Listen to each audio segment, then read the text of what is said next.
은혜는요, 오늘 은혜의 사람이라고 하는, 은혜와 함께하는 사람이라는 제목으로 말씀을 나누려고 하는데, 은혜는 뭐냐?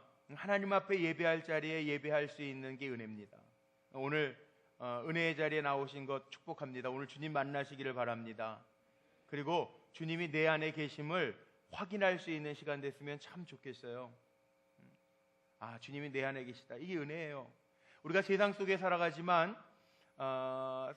우리 청년들하고 예배하면서 중간에 이제 우리 부목사님들이 설교하셔서 제가 시리즈 설교로 10번을 했는데, 디모데후서를 통해서요, 하나님이 하시고자 하는 말씀이 뭐냐 하면, 하나님의 사람에게는, 오늘 결론이거든요. 디모데후서 마지막 부분을 읽었는데, 하나님의 사람에게는 하나님의 주시는 은혜가 있다는 거예요. 하나님 주시는 은혜. 자, 그러면 이렇게 얘기할 수 있죠. 목사님, 하나님의 사람에게만 뭐 은혜가 있나요? 뭐 세상 사람들, 친구들 보니까 교회 안 나가도, 예수 그리스도 안 믿어도 제가 다니는 좋은 학교에 다니고 있는데요. 뭐 그렇게 말할 수 있는 분이 있을지 몰라요. 예? 제 직장 동료는 교회 문턱에도 안 가봤는데 좋은 직장에서 지금 뭐 대리하면서 잘 지내는데요. 뭐 이렇게 얘기할지 몰라요. 근데요, 은혜라고 하는 게 이런 게 은혜입니다. 모든 사람에게, 예수님을 믿든지 믿지 아니하든지 모든 사람에게 주어진 일반적인 은혜가 있어요. 예를 들면 이런 거죠. 예수를 믿거나 안 믿거나 숨을 쉴 때 산소가 우리 몸 안에 들어와요. 이게 일반적인 은혜예요. 누구나 다 예수를 알든 모르든 산소가 다 우리에게 주어져 있어요. 예수를 믿든 안 믿든 세상을 운영하시고 운행해 가시는 하나님이 만들어 놓으신 햇빛이 예수를 믿는 사람에게만 쪼여지고 안 믿는 사람에게 안 쪼여지는 게 아니에요. 성경에도 나와 있어요.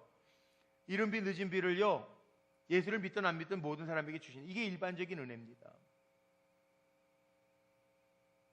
은혜에는 특별의 은혜가 있어요. 특별 은혜. 특별 은혜는 뭐냐? 이렇게 많은 사람들이 비슷하게 공통적으로 누리는 은혜가 있는데, 공부하면 대학 들어갈 수 있고, 또 열심히 노력하면 돈도 벌 수 있고, 건강하게 운동, 몸 관리하면 건강도 할 수 있는 일반적인 은혜가 있는가 하면, 특별한 은혜는 뭐냐? 하나님의 자녀로 부름받아서 하나님의 자녀로서, 하나님의 사람으로서 세상에서 살아갈 수 있는 거, 이거 특별한 은혜예요. 아무에게나 주어진 은혜가 아니라는 거예요. 예수 그리스도를 구주로 시인할 수 있는 거, 이거 은혜 없이는 불가능하다라는 거예요. 한 15년 전에 제 아내의 할머니, 외할머니가 돌아가셨는데, 여기 분당 사시다 돌아가셨어요. 차병원에 입원하셨다가 이제 집에 오셔서 돌아가셨는데, 병원에서 산소호흡기를 끼고 있어야 되는데, 폐가 좀 안 좋으셔서 산소호흡기를 끼고 있으셔야 되는데, 병원에서 퇴원시켜 놓고 뭐 산소호흡기만 끼워서 숨 쉬시는 것만 좀 도와드리면 됩니다. 그래서 병원에서 산소 통을 하나, 이렇게 큰 산소통 하나, 산소호흡기 하나 이렇게 빌려왔어요. 근데 한 15년이 넘었는데, 그때 산소호흡기, 숨을 쉴 수 있도록 도와주는 그 보조장치를 빌려오는데 하루에 얼마든지, 15년 전이에요. 8만 원씩 줬어요, 하루에. 우리는 숨 쉬는데 8만 원씩 내고 숨 쉬라고 그러면 숨 쉬고 싶지 않을 친구들이 많을지도 몰라요. 햇빛이요, 하나님 우리에게 빛을 만들어 주셨잖아요. 햇빛이 있어서 얼마나 좋습니까? 소독도 되고, 또 빛이 있어서 우리가 낮에 활동하는데 도움도 되고요. 만약 이 불을 다 끄면 이 본당 안에도 어두워요. 그런데 이 불 이렇게 켜 있잖아요. 빛이 되어 있잖아요. 우리 교회가 전기료 한 달에 얼마쯤 나가냐면 한 700만 원 나가요. 700만 원. 아끼는데도. 만약 하나님이 햇빛을 만들어 놓으시고, 야, 햇빛 쬐으니까 나에게 전기료 내라 그러면은 엄청날 거예요. 근데 우리는요, 하나님 거저 주신 거에 대해서 잘 감사가 없어요. 누구에게나 주신 은혜에 대해서는 별로 감사가 없는 것 같아요. 특별한 은혜가 있다. 특별한 은혜가 뭐냐? 이렇게 많은 사람들이 있는데, 이 많은 사람들 가운데 하나님의 자녀로 살아갈 수 있는 은혜가 우리에게 있다는 거예요.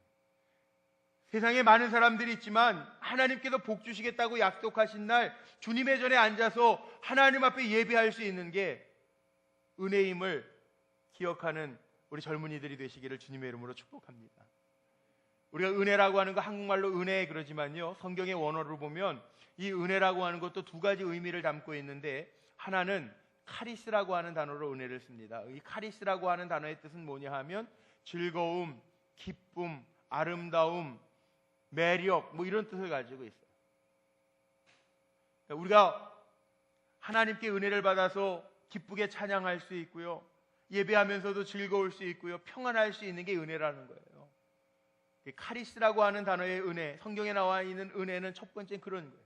오늘 이 예배를 통해서 또 찬양하면서 또 주 안에서 교제를 가지면서 우리 젊은이들이요, 하나님의 주시는 은혜, 기쁨과 매력과 아름다움과 즐거움이 넘치는 시간이 됐으면 좋겠어요. 이게 은혜예요. 두 번째는 라하밈이라고 하는 단어의 의미가 있어요. 라하밈. 무슨 뜻이냐면 어떤 조건이나 받을 만한 자격이 내게 있어서가 아니라 우리는 부족하지만, 받기에는 턱없이 부족하지만 부족함에도 불구하고 우리에게 부어주시는, 거저주시는, 우리에게 채워주시는 그 은혜, 이게 라하밈이에요. 라하밈. 내가 당연히 받아야 될 조건, 자격이 있어서가 아니라 부족하지만, 연약하지만 하나님께서 내 삶 속에 채워주시는 게 은혜라는 거예요. 자, 저도 그렇지만 오늘 예배하는 우리 여러분들의 삶 속에도요, 내가 부족하지만, 내가 때로는 약하지만, 또 때로는 내게 없지만 하나님께서 채워주시고 부어주시는 라하밈의 은혜가 오늘 예배하는 우리 젊은이들 가운데 넘쳐지시기를 주님의 이름으로 축복합니다. 그래서 우리가 아는 믿음의 선배들, 다윗 같은 사람, 바울 같은 사람들은요, 하나님 앞에 기도하면서 가장 많이 기도한 게 뭔지 아세요? 하나님, 내게 은혜를 주세요. 이렇게 기도해요. 요즘에 카카오톡 많이 쓰죠. 제 카카오톡에도 프롤로그가 3년째 제가 바꾸지 않았어요. 다윗의 기도, 내게 은혜를 베푸사. 저도 카카오톡에 내게 은혜를 베푸사. 그랬더니 제 아들 녀석도 제가 그렇게 써놨더니 이렇게 해놨더라고요. 내게도 은혜를 베푸사. 요즘에는 또 바꿨어요. 근데 저는 내게 은혜를 베푸사. 다윗이요, 시편 57편 1절에 뭐라고 기도하냐면 하나님, 내게 은혜를 베풀어 주세요. 하나님, 내게 은혜를 베풀어 주세요. 2번이나 반복합니다. 그리고 이 재앙이 다 지나가기까지 내게 은혜를 베풀어 주세요. 그렇게 기도해요. 시편 86편 3절 말씀해 보니까 하나님, 내게 은혜를 베푸세요. 내가 하나님의 은혜를 받기 위하여 밤낮 부르짖사옵나이다. 그렇게 기도해요. 다윗이 왜 은혜의 사람이 되는지 알아요? 다윗이 왜 죽을 위기 가운데서도 하나님 살려주시고 보호하시고, 다윗이 피해 숨어도 사람들이 갔다가 지금 숨었는데도 거미가 거미줄 쳐놔가지고 여기는 사람 안 통과했나 보다, 그리고 살게 하시는 줄 아세요? 다윗이 하나님 앞에 은혜를 구했기 때문에 그래요. 우리 젊은이들이 하나님 앞에 그렇게 기도하세요. 기도의 제목들이 있죠. 하나님, 내게 은혜를 베풀어 주세요. 기도하세요. 하나님 은혜가 베풀어질 줄로 믿습니다. 바울은요, 이렇게 기도해요. 오늘 디모데후서 4장 말씀 읽었지만 디모데후서 2장에도 보면요, 바울도 이렇게 기도해요. 예수 그리스도 안에서 은혜 안에 강하여지고, 디모데를 그렇게 축복해요. 은혜 안에. 바울이 많이 썼네요. 주 안에라고 하는 단어도 많이 썼고요. 엔크리스토스, 주 안에라고 하는 단어도 많이 썼고요. 바울의 서신에 보면 꼭 마지막 인사말이 내게 은혜가 있을지어다, 내 심령에 은혜가 있을지어다. 갈라디아서부터 히브리서까지 13권의 성경책을 사도 바울이 썼다고 기록하는데 한번 보세요. 바울의 서신 마지막에는요, 꼭 이 축복이에요. 오늘도 22절에 보니까 주의 내 심령에 주님이 함께 하시기를 원하노니 내게 은혜가 있을지어다 그랬거든요. 제가 여러분 축복합니다. 우리 젊은이들 마음속에, 심령 속에 하나님 부어주시는 은혜가 있으시기를 바랍니다. 은혜 있으면 돼요. 은혜 있으면 돼요. 은혜의 사람 되면 하나님 책임져 주신다고요. 은혜가. 생각해보면 사실 다 은혜죠. 우리 봄에 저는 저보다 큰 사람 이렇게 많이 못 봤는데, 지난 봄에 우리 박종호 장로님 알죠? 복음성가 가수 박종호. 한량없는 은혜 불렀던 박종호. 나는 그게 안 되는데 박종호 장로님 왔을 때 간증 집회할 때 그러시더라고요. 제가 얼마나 은혜 받았는지 몰라. 박종호 장로님이 옛날에 술 먹고 박종호 장로님 예전에 청년 때요. 저랑 나이 차이가 별로 안 나요. 청년 때 복음성가 가수에 있을 때 1987년도에 제가 그때 처음 만나서 저 기억하냐고 제가 만나서 얘기하면서 그랬어요. 전도사 할 때였는데 그때도 뚱뚱해서 120kg. 그래가지고 그때 하얀 프라이드 타고 다니는 거 확인했더니 기억난대요. 하얀 프라이드 차 잘못 세워놔가지고 제가 집회하는 동안에, 찬양 간증 집회하는 동안에 주차장 가서 차 세워놓는데 프라이드 어떻게 생긴 차인지 알지? 프라이드, 옛날 프라이드. 운전석하고 뒷좌석하고 이렇게 붙어있어요. 통로가 없어요. 왜? 등치가 너무 커서 이렇게 다 밀어놔가지고요. 근데 그 박종호 복음성가 그 가수가요, 찬양하는 분이 간증하면서 그러더라고요. 미국 갔을 때 쓰러졌잖아요. 뇌졸중 와가지고. 그 큰 등치에 손 하나 까딱할 수 없더라는 거예요. 병원에서 이렇게 실려가가지고요, 911 실려가가지고 가만히 누워. 그런데 자기의 삶이 이렇게 필름처럼 지나가더라고요.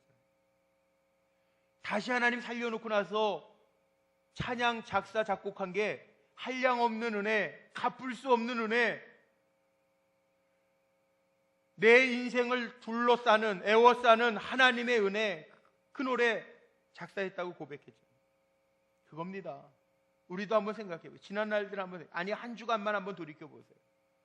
하나님의 은혜가 아니었으면 우리 살 수 없는 존재들이다.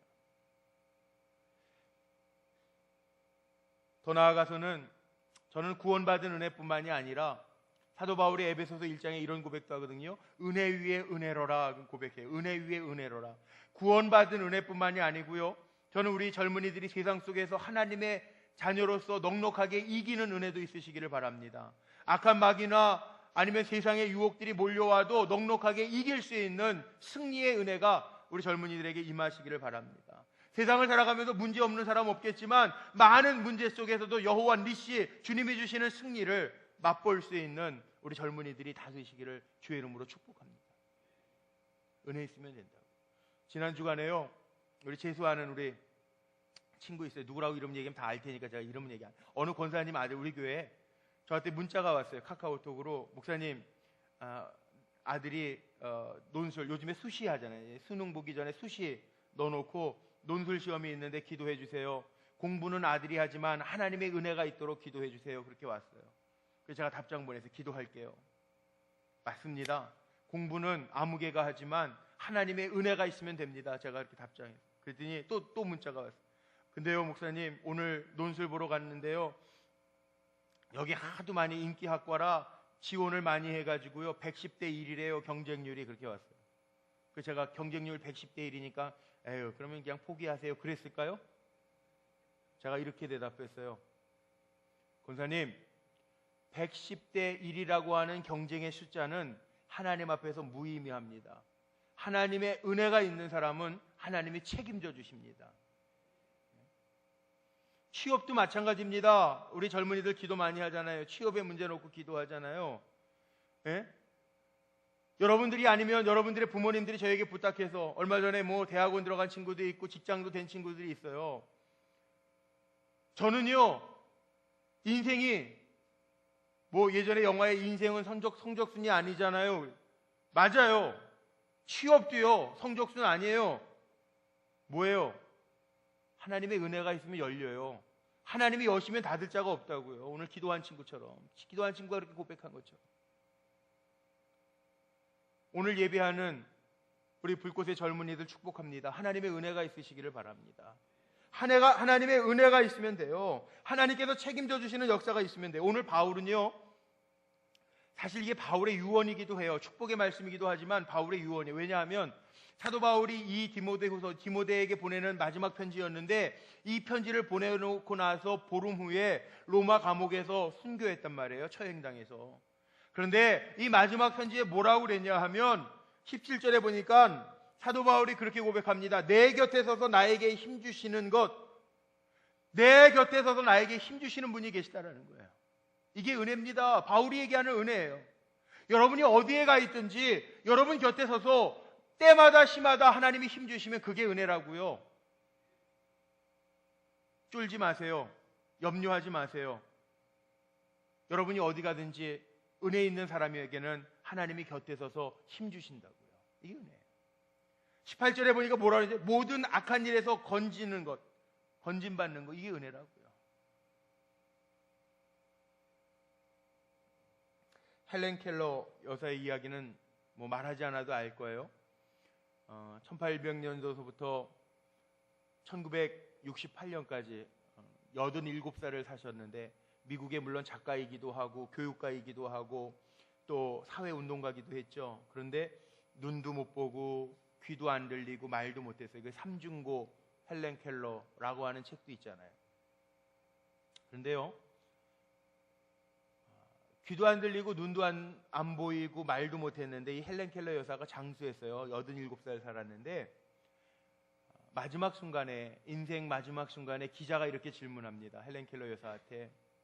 헬렌 켈러 여사가 아시는지 모르겠는데 인류 최초로 이 삼중고, 장애, 듣지도 못하고 보지도 못하는데 인류 최초로 인문학 계열에서 학사학위, 대학을 마친 사람입니다.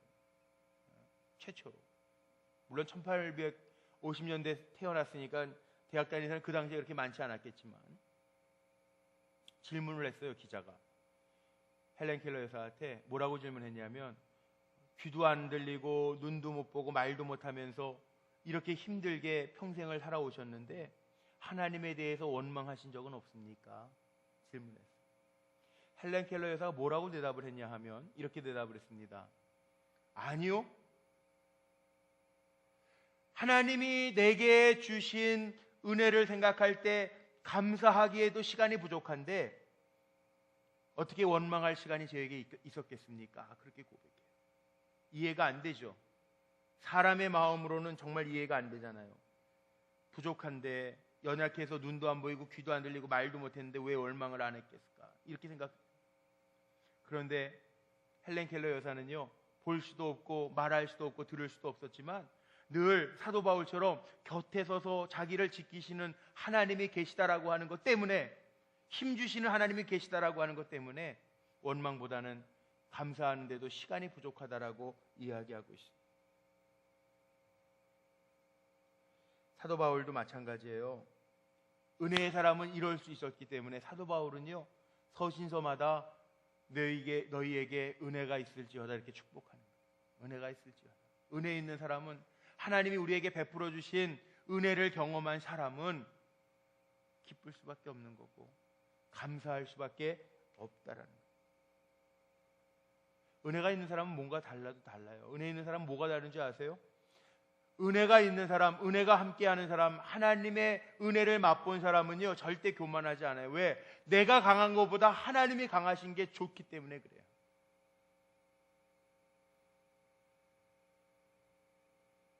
우리 다 부족하잖아요. 죄인이잖아요. 근데 하나님 우리 살려주셔서 쓰시잖아요. 저는 글을 쓸 때요, 뭐 이렇게 공식적인 글을 쓸 때 마지막에 자기 이름을 남길 때 제가 앞에다 꼭 붙이는 수식어가 있어요. 작은 종 공성훈 목사. 여러분 보기에 적어 보여요? 등치는 큰데 제가 작은 종이라고 써요. 왜? 하나님 앞에 전 작은 종이거든요. 아무것도 아닌 사람인데 하나님 영광을 위해서 붙드시고 사용하시고 심하다 때마다 도우셨잖아요. 난 하나님의 종이잖아요. 그런데 하나님 앞에 큰 종일 수가 없더라고요. 하나님 앞에 작은 종이라고 저는 고백해요. 아무리 생각해봐도 하나님의 은혜를 경험해서 여기까지 왔기 때문에 하나님 도와주시지 아니하면 나는 아무것도 아니라는 거예요. 그래서 은혜가 있는 사람은요, 겸손할 수밖에 없다는 거예요. 얼마나 내가 부족하고 때로는 거짓되고 얼마나 내 안에 악한 것이 많은데 하나님 나를 이렇게 세우셔서 사용하실까? 그러면 스스로 작아질 수밖에 없는, 은혜 있는 사람은 하나님 앞에 교만할 수가 없어요. 하나님의 미련함이 우리의 지혜의 있음보다 낫다고요. 하나님의 약함이 우리의 강함보다도 낫다고요. 은혜 받으면 감사와 기쁨이 있을 수밖에 없어요. 왜? 사도 바울이 오늘 17절에 고백한 것처럼 내 곁에 서서 도와주시는 게 은혜인데, 내 곁에 서서 힘주시는 게 은혜라면 나는 부족해도 두려워하지 마세요. 염려하지 마세요. 면접 보면서 떨지 마세요. 왜? 내 곁에 서서 힘주시는 하나님이 계신 게 은혜라면 어디를 가든지 무엇을 하든지 보이지 아니하지만 여러분 곁에 한 사람 한 사람 여러분 곁에 주님이 서서 꼭 필요할 때마다 격려하시고 위로하시고 힘 주실 줄로 믿습니다. 바울이 인간적으로 보면 약한 사람이에요. 몸에 가시를 가졌대요. 건강하지도 못했고요. 그래서 사도 바울은 안지를 알았다, 간지를 알았다라고 하는 신학자들도 있고요. 또 사도 바울은 독신이었어요. 누가 돌봐주는 사람도 없어요. 그런데 사도 바울은 늘 이렇게 고백해요. 나로 하여금 강건케 하심은 내 곁에 서서 힘주시는 주님이 계시기 때문이라고 고백해요. 뿐만 아니라 자기의 병 낫기를 구할 때 내 약함이 약할 때 오히려 강함이라고 고백해. 그리고 우리 찬송할 때 약할 때 강함 대신에 찬양하잖아요. 그게 고린도후서 12장에 나오는 바울의 고백이라고. 약할 때 강함 대신에 부득불 내가 자랑할 것은 그래서 내 약한 것밖에 없다고 사도 바울은 고백하고 있습니다. 자, 우리가 은혜 아니면 살 수 없는 존재들이라고요. 예수님의 제자 가운데 마태라고 하는 사람도 있습니다. 세리 마태, 우리가 그렇게 얘기해요. 세리는 그 당시엔 사람, 인간 취급도 안 했어요. 세리, 창녀, 죄인들은요 인간 취급도 안 했어요. 그런데 예수님의 제자 12제자 중에 하나였던 마태를 가리켜서 이야기할 때 세리 마태라고 얘기하잖아요. 마태는 이름의 뜻에 하나님의 은혜라고 하는 뜻이 있습니다. 세리는 사람들이 인간 취급도 안 했어요. 그런데도 세리 마태라고 자기가 불리워지기를 원했어요. 왜? 하나님의 은혜를 경험했으니까. 그래, 사람들이 손가락질하던 세리였는데 내가 예수의 종 됐다. 그 고백하는 거예요. 이와 비슷한 사람이 세상에도 있습니다. 존 뉴턴이라고 하는 어메이징 그레이스. 나 같은 죄인 살리신 주 은혜 놀라와 잃었던 생명 찾았고 광명을 얻었네. 우리 찬송 많이 하잖아요. 어메이징 그레이스. 이 존 뉴턴이라는 사람이요 30살까지는요 노예 상인이어서 노예를 사고 파는, 물론 그 당시에는 노예 제도가 있었던 시대이기 때문에 그렇지만 노예를 사고 파, 노예를 물건처럼 취급. 그러다가 예수님 만나서 목사가 돼, 영국 성공의 목사가 돼서 40년 동안 목회했는데 존 뉴턴이라고 하는 사람이 마음속에 늘 그런 갈등이 있는 거예요. 야, 나같이 나쁜 놈, 사람을, 하나님의 형상을 지닌 사람을 사고 팔았던 나 같은 사람도 구원받을 수 있을까? 그런 의심이 들 때마다 마음에 많이 갈등했는데 어느 날 이사야서 43장 4절 말씀을 붙들면서 마음이 평안해졌어요. 이사야서 43장 4절 말씀에 이런 말씀이 있는데 우리 한번 크게 읽어볼까요? 이 말씀이 나의 말씀 됐으면 좋겠는데 한번 크게 한번 읽어보죠. 시작. 내가 너를 보배롭고 존귀하게 여기고 너를 사랑하였노라. 아멘. 우리가 아무것도 아닌 존재가 아니라 존 뉴턴처럼 노예 상인이었을지라도 하나님께서 우리를 보배롭고 존귀하게 여기시고 사랑하신대요. 존 뉴턴이 이 말씀을 듣고요 마음속에 감동이 되어서 집에도 붙여놓고요 눈에 보이는 곳마다 이사야서 43장 4절 말씀을 다 붙여놔요. 하나님은 여러분을 보배롭고 존귀하게 여기십니다. 사랑하십니다. 그게 은혜예요. 그거 깨닫는 게 은혜라고요. 나 같은 사람도 하나님이 사랑하시고 보배롭고 존귀하게 여기신다라고 하는 거 깨닫는 것도 은혜라고요. 존 뉴턴이 82살에 세상을 떠났는데 아주 중요한 재밌는 얘기했습니다. 세상을 떠나면서 뭐라고 얘기했냐면 나는 이제 하나님 나라로 간다. 그런데 내가 하나님 나라 가면 아마 3번은 놀랄 것이다. 첫째는 천국에 갔을 거라고 하는 사람이 천국에 갔을 때 안 보여서 놀랄 거고, 저 사람은 천국에 갈 수 없을 거야 그랬는데 그랬던 사람이 천국에 있어서 놀랄 것이고, 세 번째는 내가 천국에 가서 놀랄 것이다. 그렇게. 천국에 누가 가는 줄 아십니까? 천국에 누가 가냐 하면 내가 하나님으로 말미암아 은혜를 입어서 예수 그리스도를 믿음으로 말미암아 구원받았다라고 하는 기쁨과 감사와 감격이 있는 사람이 천국 가는 거예요. 그게 은혜라고요. 은혜가 있는 사람은 그래서 내가 하나님 앞에 어떤 존재인 줄 아는 거예요. 은혜가 있는 사람은요 날마다 자기를 변화시켜 하나님의 말씀에 변화시키는 거예요. 은혜가 있는 사람은 오늘 예배하는 우리 불꽃교회 젊은이들이요, 저는 은혜가 있기를 원합니다. 어제보다 나은 오늘을 사시고요, 오늘보다 나은 내일을 사시고요, 내일보다 나은 모레를 살아가는, 날마다 날마다 더 나은 삶으로 나아가는 은혜가 있는 귀한 종들이 다 되시기를 주님의 이름으로 축복합니다. 은혜가 있는 사람은 하나님의 말씀이 부딪혀질 때요, 덮어두지 않아요. 하나님의 말씀이 임할 때 순종한다고요. 지난 주간에 부흥회 했잖아요. 부흥회 했는데, 부흥회 때 부흥회 인도하신 목사님이 이런 부탁을 하셨거든요. 강단을 위해서 기도하라, 중보 기도를 해주십시오. 설교하는 목사가 설교를 일단 시작하면 설교를 마칠 때까지 도와주는 사람은 아무도 없습니다. 그러나 설교하는 목사를 위해서 도와줄 수 있는 방법은 중보해서 기도해 주시면 이 강단에 악한 마귀가 접근하지 않습니다. 방해하지 않습니다. 중보 기도해 주십시오. 그렇게 말씀하신 적이 있어요. 오늘 말이에요. 제가 1부부터 설교했기 때문에 8시 예배부터 설교를 하는데, 집에서 저는 7시, 교회 7시에 나와요. 7시. 그런데 오늘 나오는데 신호등에서 우리 한 권사님을 만났어요. 네, 1부 예배 오시는 권사님이 아니에요. 1부 예배는 우리 찬양대 오고, 그 다음에 한 8시쯤 돼서 이렇게 성도님들이 오시는데, 평상시에 1부 예배 오시는 아닌 권사님인데 오시는 거예요. 제가 궁금해서, 권사님 오늘 어디 가시나 봐요. 되게 일찍 오셨네. 근데 예배 시간 아직 1시간도 넘게 남았는데 이렇게 일찍 오셨어요. 그랬더니요, 이 권사님이 이렇게 얘기하시는 거예요. 저 길에서, 교회 앞에 길에서, 목사님 부흥회 때 은혜 받았는데요, 목사님이 1부 예배서부터 4부 예배까지 중보 기도하라고 그랬는데 1부에는 아침 일러서 중보 기도자가 아무도 없다고 그래서 제가 1부 예배 중보 기도하려고 왔어요. 1시간 전에 왔어요.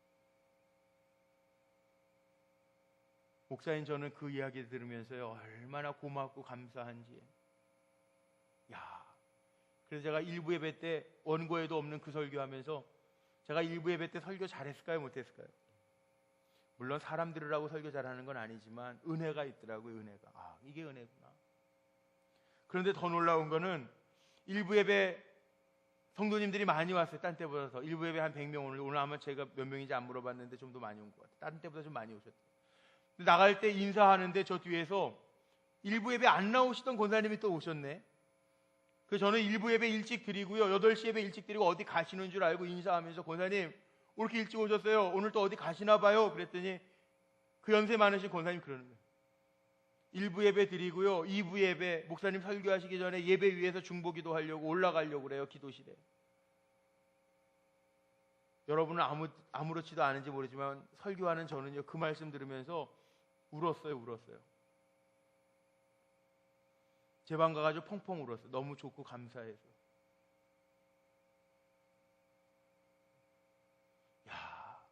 은혜라고 하는 게 뭔지 아세요? 하나님의 말씀에 감동이 있으면 그렇게 행하는 게 은혜예요. 지난 여름 8월 15일 날 우리 전교인 수련회를 기도원에서 했는데, 내려놓음의 저자 이용규 선교사님 아세요? 아세요, 모르세요? 알아요? 내려놓음의 저자 이용규 선교사님이 계신데, 이용규 선교사님이 저는 그 선교사님을 뵙기 전에 그냥 이름만 많이 듣고 캐나다에서부터 유명했던, 그래서 제가 그분이 쓴 책 내려놓음이라고 하는 책도 읽었고요. 더 내려놓음, 그 다음에 그 이후에 얼마 전에 나온 함께 걷기라는 책, 그것까지 다 읽었어요. 그런데 지난 8월 15일 날 우리 교회 일일 수련회 와서 저한테 책을 하나 선물로 주셔서, 이건 뭐 얼마 전에 쓴 책이라 아마 안 읽으셨을 겁니다. 떠남이라고 하는 책을, 하얀 책, 떠남이라는 책을 저에게 주셨어요. 제가 그 책을 읽었어요. 거기에 보니까 이런 겁니다. 이용규 선교사님이 서울대학 나왔어요. 사학과, 동양사학 전공했더라고요. 서울대학은 우리나라에서 그래도 제일 알아주는 대학이죠. 미국에 유학을 갔는데 하버드 대학 유학 가가지고 PhD를 마쳤어요. PhD, 철학 박사학위를 마쳤단 말이에요. 중동 역사학으로 철학 박사 마쳤어요. 자, 이제 우리나라에서도 제일 유명한 학교, 세계에서도 제일 유명한 학교에서 공부 마쳤어요. 자기의 인생의 대로가 열려질 것 같아요. 그런데 하나님이 성령으로 그 선교사의 마음을 감동하십니다. 야, 내가 명하는 땅으로 가. 그래서 떠남이라고 하는 게 하나님 앞에 가장 큰 순종이라는 거예요. 어디로 명하셨는지 아세요? 다 기득권 내려놓고 몽골 가라. 몽골 가서 국제대학의 부총장쯤, 자 이제 완전히 생활도 안정되고 이제 기반이 닦일 것 같아. 그런데 저한테 밥 먹으면서, 저녁 먹으면서 그러는 거예요. 얼마 전에 인도네시아로 옮겨갔습니다. 떠남이라는 책을 읽어보니까 알겠어. 하나님이 또 떠나라 그러시니까 비자도 없고 있을지 없을지 자녀들과 다 함께 하나님 가라고 하시니까 인도네시아 간 거예요.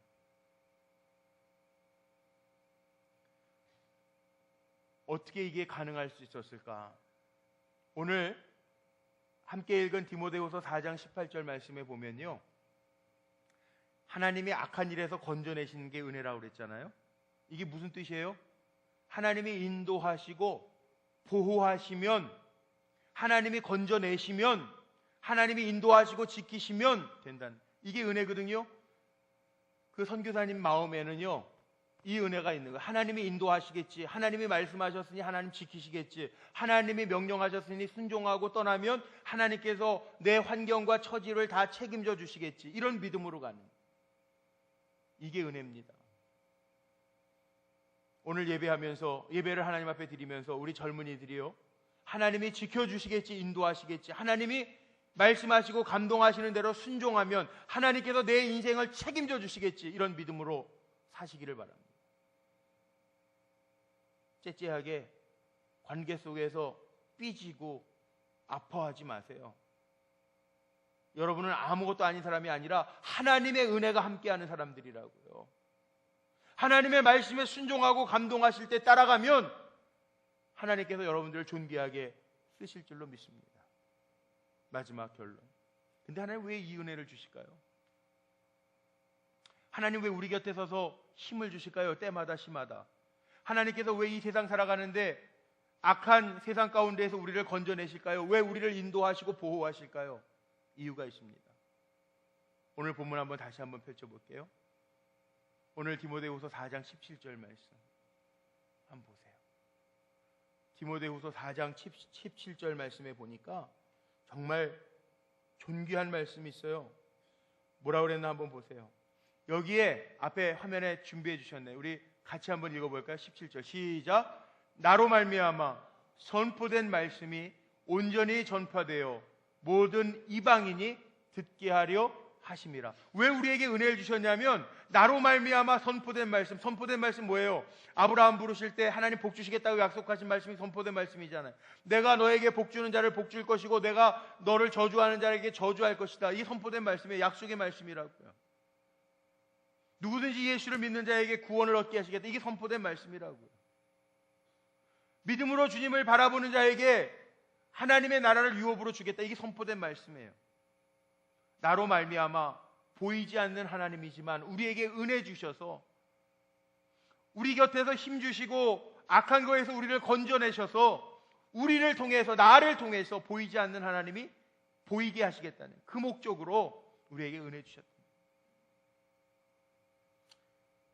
오늘부터 5주 동안 제가 이 설교를 시리즈로 하면서 이거하고 마친 건 아닌데 하나님 참, 하나님의 각본이 놀라워, 하나님의 섭리인 것 같아. 우리 오늘 플러스 원데이 새생명 2014년도 새생명 축제를 선포하는 날인데요, 5주 동안 전도할 건데 하나님 왜 우리에게 은혜 주셨냐면 나를 통해서 한 영혼이라도 구원하게 하시기 위해서. 사도 바울이 그러잖아요. 은혜를 우리에게 주신 것, 선포된 말씀을 이방인에게 증거하여 전하게 하려 함이라 그랬거든요. 자, 우리 한번 크게 다시 한번. 내가 한 명, 배가 부흥. 딱한 사람, 전도하자. 제가 오늘 주보 컬럼에 그렇게 썼어요. 살아가면서 한 사람도 전도 못, 영혼 구원에 한 사람도 영혼 구원 못하는 사람은요, 주님 앞에 딱한 사람 될 수 있어요. 딱한 사람. 무슨 말인지 알아요? 정말 불쌍한 사람 보면 저 사람 딱한 사람이네. 주님 앞에 딱한 사람 될 수 있다고. 딱한 사람도 전도 못하네. 오늘 1, 2, 3부 예배 때 제가 설교하면서 그랬습니다. 저는 이 구호를 하나님, 내가 한 명, 배가 부흥, 하늘에다 대고 주먹질하지 말고 제가 일주일 동안 기도하면서 어떻게 하는 게 좋을까요? 한 번만 좀 따라해보세요. 우리 젊은이들이니까 잘할 것 같아요. 내가 한 명, 세 사람이 안 했는데 세 사람 할 때까지 다시 한번. 내가 한 명, 배가 부흥. 딱 한 사람 전도하자. 아멘. 아멘. 안 잊어버리겠죠? 네? 다시 한번. 내가 한 명, 배가 부흥. 딱 한 사람 전도하자.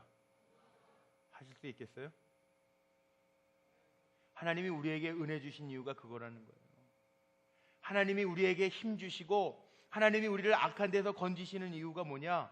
선포된 말씀이 나로 말미암아 이방인들에게 전파되게 하려 하심이라. 온전하게 전파되게 하려 하심이라. 무슨 말이냐 하면 세상 사람들을 하나님 볼 수 없지만 우리가 하나님 믿는 자로서 은혜를 부어주셔서 우리가 하나님의 백성으로 모자람이 없도록 채워주셔서 우리가 악한 데에서 건짐받게 하셔서 사람들이 눈에 하나님이 안 보이지만 우리를 보면서, 나를 보면서 아, 하나님 살아계시구나 보게 하시려고 은혜 주신대요.